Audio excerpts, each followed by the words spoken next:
প্রিয় দর্শক, এটিএন বাংলার অপরাজেয় বাংলাদেশ এবং ডাইনামিক গ্রুপ নিবেদিত সবার জন্য অনুষ্ঠানের আমরা এতক্ষণ গানে ছিলাম। এবারে যাব জানা অজানা পর্বে। সুপ্রিয় সুধী, এটিএন বাংলার অপরাজেয় বাংলাদেশ এবং ডাইনামিক গ্রুপ নিবেদিত সবার জন্য অনুষ্ঠানের জানা অজানা পর্ব।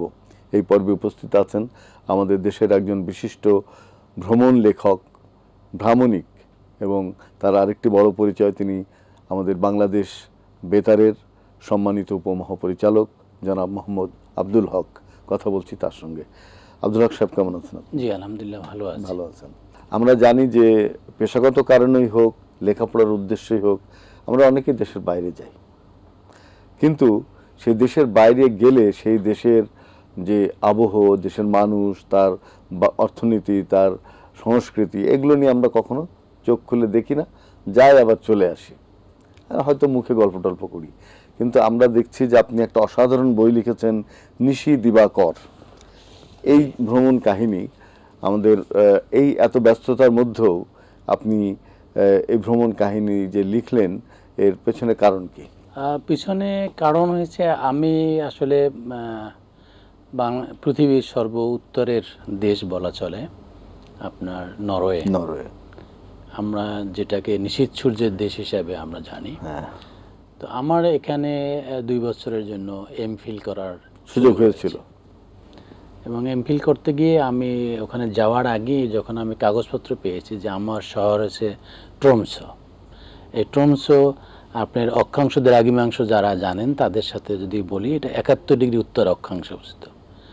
অর্থাৎ যেখান থেকে রাত্র এবং দিনের যে একটা আমরা 6 মাস রাত 6 মাস রাতের যে গল্প শুনি, এটা কিন্তু শুরু হয়েছে 66.6 ডিগ্রি থেকে। আচ্ছা। আর আমি তারও ভিতরে 71 ডিগ্রি। এবং আমরা জানি যে নরওয়ের উত্তরেই সবচেয়ে আমাদের পৃথিবীর শেষ পথ, রোড 79। জি, ওর পরে আর কোনো রাস্তা নাই যাওয়ার, পৃথিবীর বাইরে যাওয়ার আর কোনো সুযোগই নাই। অনেকে চেষ্টা করেন কিন্তু ব্যর্থ হন এবং মৃত্যুবরণ করেন। যে আমি ওখানে 2 বছর পড়াশোনা করার পরে বাংলাদেশে যখন এসেছি, বাংলাদেশে তো আমি বাংলাদেশ বেতারের বিভিন্ন স্টেশনে চাকরি করেছি। তো বাংলাদেশ বেতার রংপুর কেন্দ্রে আমি যখন চাকরি করেছি, তখন শ্রোতাদের সাথে বিভিন্ন বিষয়ে কথা বলার পরে ওরা বলল যে স্যার আপনার ভ্রমণ কাহিনীটা আমাদেরকে শোনান। বাহ। আমরা রংপুর বেতারে একটি সিরিজ প্রোগ্রামে আমি যাযাবরের কথা এই শিরোনামে আমরা দীর্ঘদিন প্রোগ্রাম করেছি। এই বইটা মূলত ওইটারই আউটপুট। তো আমি বইটা একটু দেখছিলাম, আমি সম্পূর্ণ পড়তে পারিনি। এর মধ্যে দেখলাম যে একটা ট্রানজিটের সময় আপনারা একটু বাধাগ্রস্ত হয়েছিলেন। জি, এটা আমি যখন নরওয়েতে প্রথম যাচ্ছিলাম, ওই সময় আমরা ঢাকা থেকেই প্রথম বাধাগ্রস্ত হয়েছি। এয়ারপোর্টে গিয়ে শুনলাম যে আমাদের ফ্লাইট প্রায় 5 ঘন্টা ডিলে হবে। তো 5 ঘন্টা ডিলে হওয়ার কারণে আমরা 5 ঘন্টা পরে লন্ডনে গিয়েছি। হিথ্রোতে গিয়ে আমাদের যে কানেক্টিং ফ্লাইট, এই কানেক্টিং ফ্লাইটটা আমাদের শেষ হয়ে গেছে। তো ওই দিন আর কানেক্টিং ফ্লাইট নেই, সুতরাং আমাদেরকে তারা শহরে কোথাও হোটেলে রাখতে হবে। নরওয়ে তো অনেক শীত, সেখানে আপনি মানিয়ে নিলেন কিভাবে? এই বিষয়টা আমার কাছেও আশ্চর্য লাগে। আমি প্রথমে তো ভয় পেয়েছিলাম, আমার নিজেরও অ্যাজমেটিক প্রবলেম ছিল, যেটা আমার এই বইতেও প্রকাশ পেয়েছে। তো আমি ভয় পেয়েছিলাম, কিন্তু ওখানে গিয়ে বরঞ্চ আমার অ্যাজমার প্রবলেম দূর হয়ে গেছে। এটার কারণ হচ্ছে যে অ্যাজমার প্রবলেমটা মেইন কারণ হচ্ছে আমাদের ধুলা।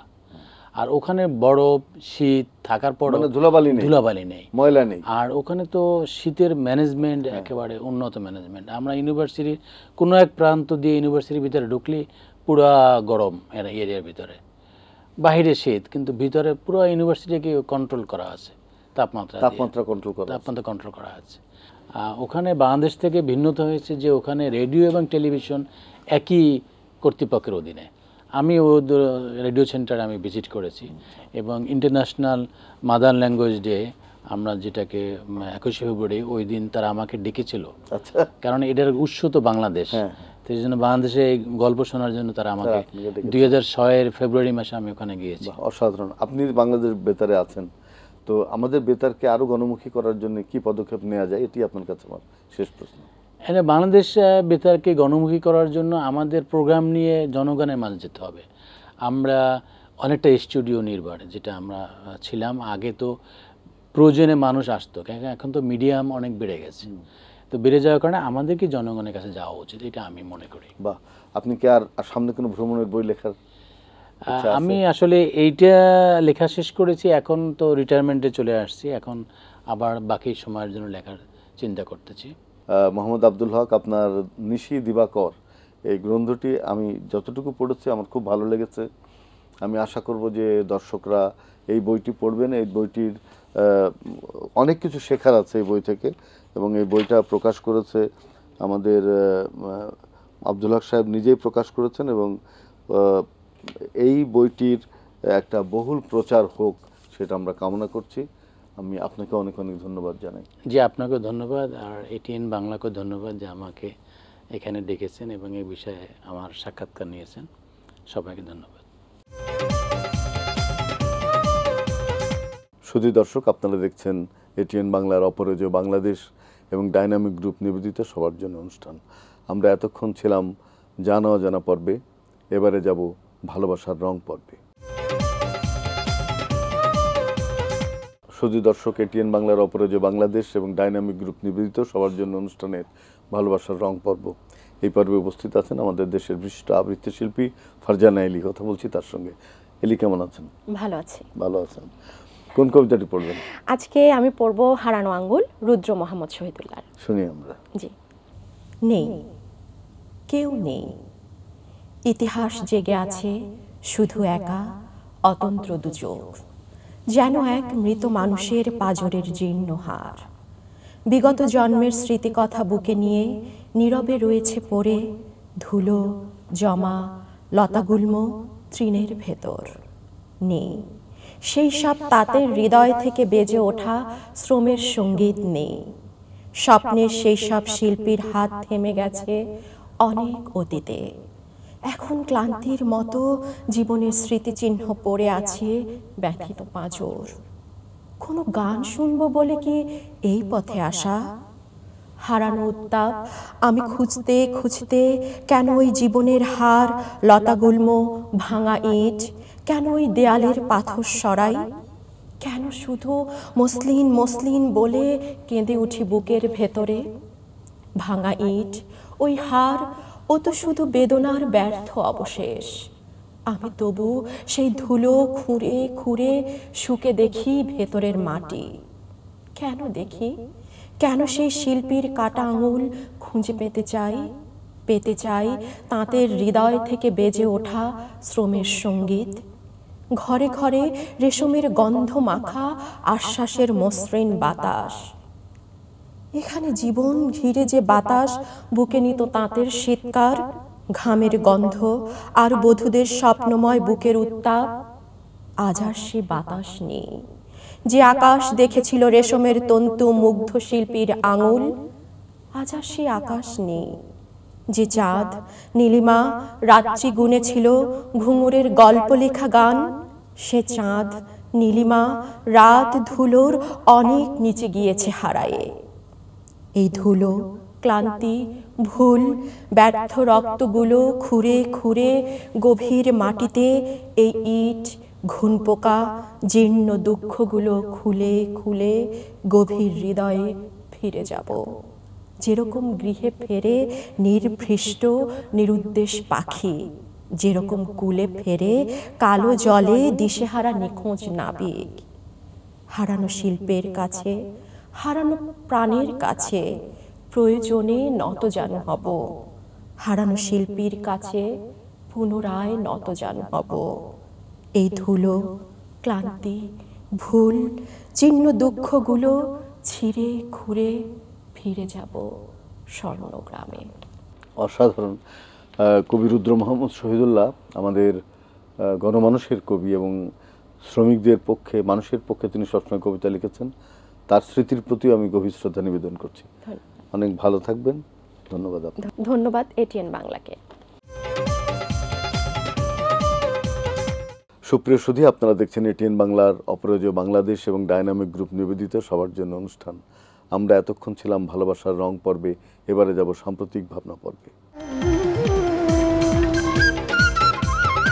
এই পর্বে উপস্থিত আছেন আমাদের দেশের বিশিষ্ট নারী নেত্রী, লেখক, কবি, গবেষক অপরাজয় বাংলাদেশের সম্মানিত নির্বাহী পরিচালক ডক্টর ওয়াহিদা বানু, কথা বলছি তার সঙ্গে।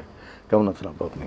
আলহামদুলিল্লাহ ভালো আছেন। আমরা জানি যে আমাদের নারী এবং শিশুরা কিন্তু খুব ভালো নেই, এবং মুদ্রাস্ফীতির কারণে দ্রব্যমূল্যের এমন ঊর্ধ্বগতি হয়েছে যে একটা পরিবারের মানে কোনো মতেই সে মধ্যবিত্ত নিম্নবিত্ত মানুষ খুব হিমশিম খাচ্ছে, সেখানে নারীরা খুব অসহায়।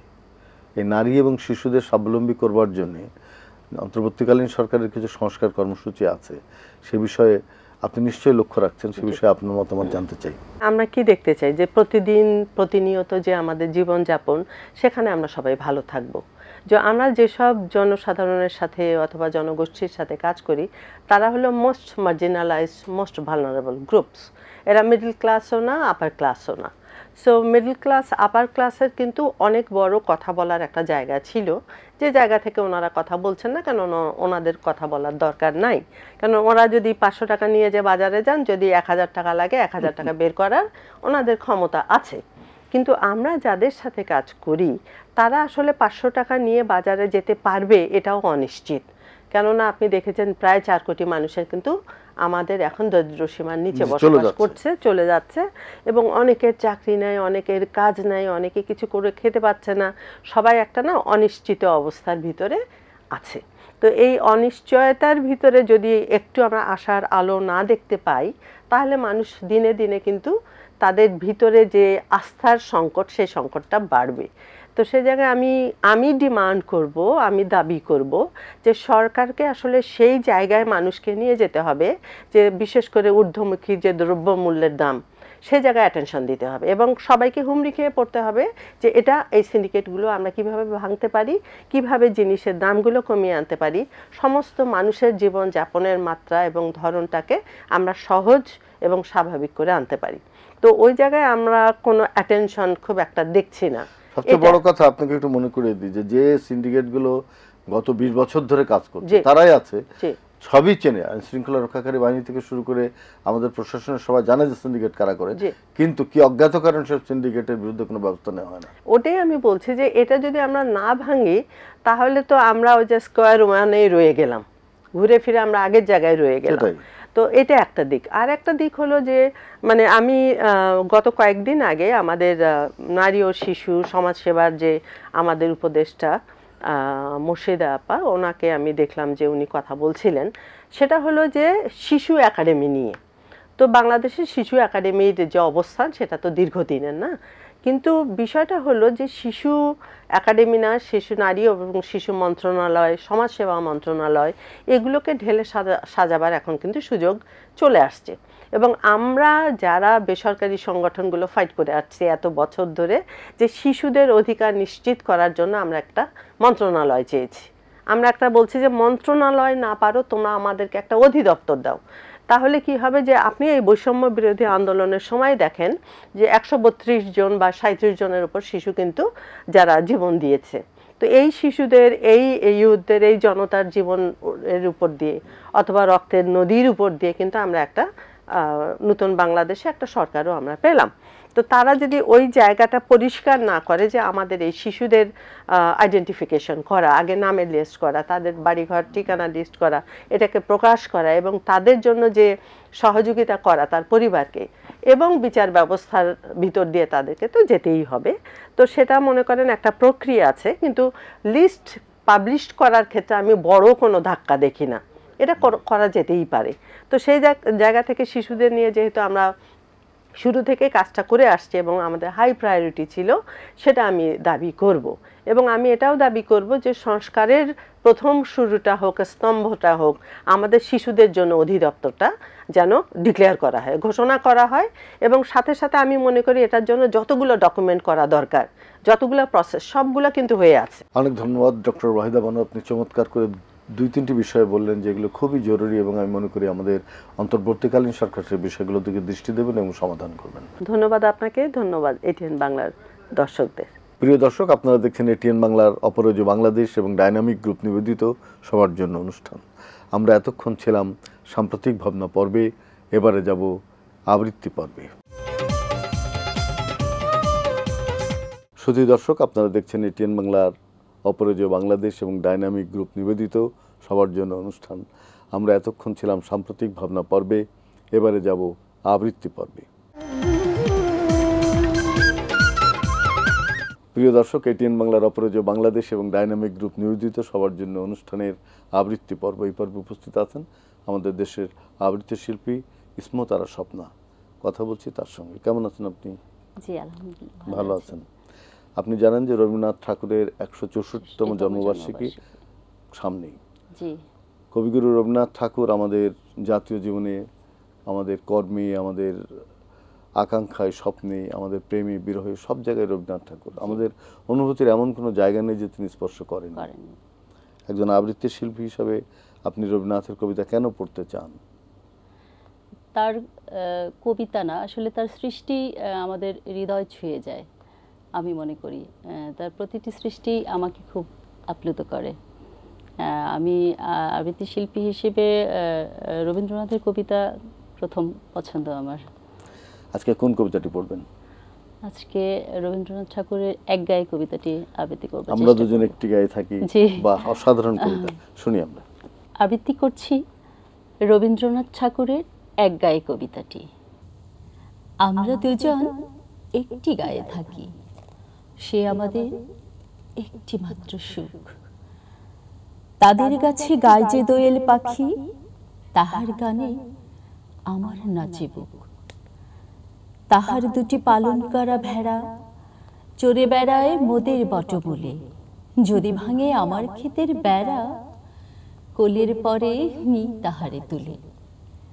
আমাদের এই গ্রামের নামটি খঞ্জনা, আমাদের এই নদীর নামটি অঞ্জনা। আমার নাম তো জানে গায়ের পাঁচজনে, আমাদের সে তাহার নামটি রঞ্জনা। দুইটি পাড়ায় বড় কাছাকাছি, মাঝে শুধু একটি মাঠের ভাগ। তাদের বনের অনেক মধুমাছি, মোদের বনে বাঁধে মধুর চাক। তাদের ঘাটে পূজার জবামালা ভেসে আসে মোদের বাঁধা ঘাটে। তাদের পাড়ার কুসুম ফুলের ডালা বেচতে আসে মোদের পাড়ার হাটে। আমাদের এই গ্রামের নামটি খঞ্জনা, আমাদের এই নদীর নামটি অঞ্জনা। আমার নাম তো জানে গায়ের পাঁচজনে, আমাদের সে তাহার নামটি রঞ্জনা। আমাদের এই গ্রামের গলি পরে আমের বলে ভরে আমের বন। তাদের খেতে যখন তিসি ধরে, মোদের খেতে তখন ফুটে শন। তাদের ছাদে যখন ওঠে তারা, আমার ছাদে দক্ষিণ হাওয়া ছোটে। তাদের বনে ঝরে শ্রাবণ ধারা, আমার বনে কদম ফুটে ওঠে। আমাদের এই গ্রামের নামটি খঞ্জনা, আমাদের এই নদীর নামটি অঞ্জনা। আমার নাম তো জানে গায়ের পাঁচজনে, আমাদের সে তাহার নামটি রঞ্জনা। খুব ভালো লাগলো। এবং আমি মনে করি রবীন্দ্রনাথের এই কবিতাটি আমাদের মনে হয় এখন কোনো কবি বসে লিখছে, যারা গ্রাম দেখেছে, নদী দেখেছে, গ্রামের পাড়া যারা ঘুরে বেড়িয়েছে, তাদের কাছে এই কবিতাটি আরো অসাধারণ। অনেক ধন্যবাদ আপনাকে। ধন্যবাদ। প্রিয় দর্শক, আপনারা দেখছেন এটিএন বাংলার অপরাজেয় বাংলাদেশ এবং ডাইনামিক গ্রুপ নিবেদিত সবার জন্য অনুষ্ঠান। আমরা এতক্ষণ ছিলাম আবৃত্তি পর্বে, এবারে যাব নৃত্য পর্বে।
প্রিয় দর্শক, আপনারা দেখছেন এই 10 বাংলার অপরাজেয় বাংলাদেশ এবং ডাইনামিক গ্রুপ নিবেদিত সবার জন্য অনুষ্ঠান। আমরা দেখতে দেখতে অনুষ্ঠানের শেষ প্রান্তে। আজকে আমরা 1 মে নিয়ে কথা বলেছি, আমাদের শ্রমিকদের অধিকার নিয়ে কথা বলেছি, কবিগুরু রবীন্দ্রনাথ ঠাকুরের জন্মবার্ষিকী নিয়ে আমরা কথা বলেছি, আবৃত্তি শুনেছি। শুধু দর্শক, 1 মে যেরকম আমাদের অধিকারের, রবীন্দ্রনাথ ঠাকুরের জন্মবার্ষিকী সেরকম আমাদের প্রাণের। আমরা আমাদের সংস্কৃতি, আমাদের অর্থনীতি, আমাদের যাবতীয় জীবনের যে চাওয়া পাওয়া, সেগুলো নিয়ে আমরা সামনে এগোতে চাই। আপনারা ভালো থাকবেন, সুস্থ থাকবেন।